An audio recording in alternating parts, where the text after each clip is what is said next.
رحمن رحمن ساعدني يا رحمن اشرح صدري قرآن املأ قلبي دا ملګری تپوس کړی د یو دوو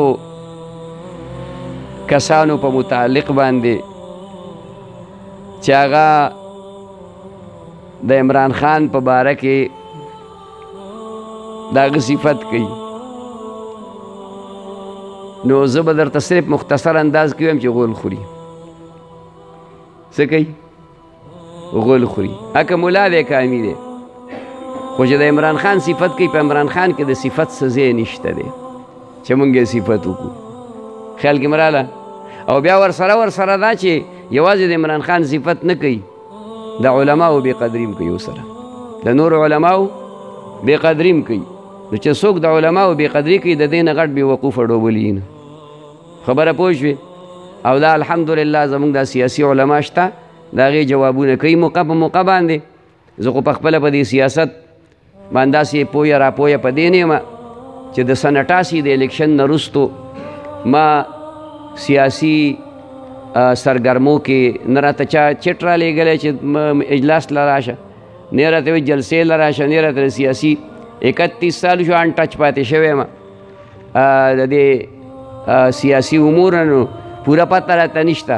خو په دې پوهېږم چې علما ښه خلک دی، په دې پوهېږم چې د علماو ملګرتیا به کوو که هر څنګه وي، او د علماو پشپناهي به کوو، د هغې ملاتړ به کوو.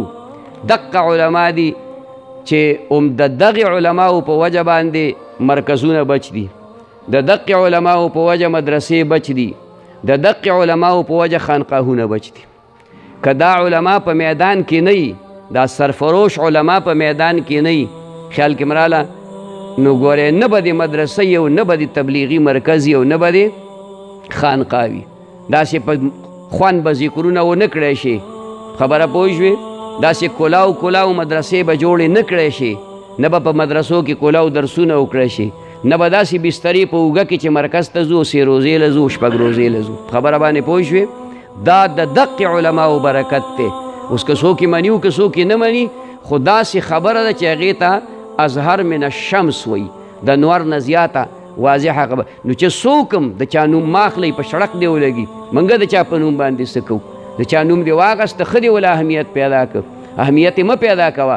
وایي چې څوک هم د علماو او خصوصا د قائد جمعیت مولانا فضل الرحمن الله دې په عمر علم کې ختمونه شروع کړي د خدای بندګانو، پېشمني پاسئ، 2 رکعاته صلات حاجت وکړي. خدای پاک دې دا سړی په هر څه کې کامیاب کړي.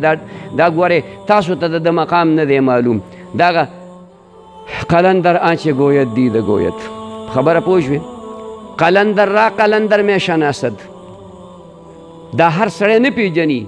ما او تا خو په دشمنۍ په نظر باندې ګورو، که تا د مینې او د محبت په نظر وکتل، نو قسم دی چې په دې زمانه کې د کم مقام او مرتبې خاوند. نو دې تفصیل کې نور نه ځمه، خو مقصد مې دا دی چې د علماو ملګرتیا کوئ. بس لنډه خبر، د علماو ملګرتیا کوئ. خبره باندې پوه شو؟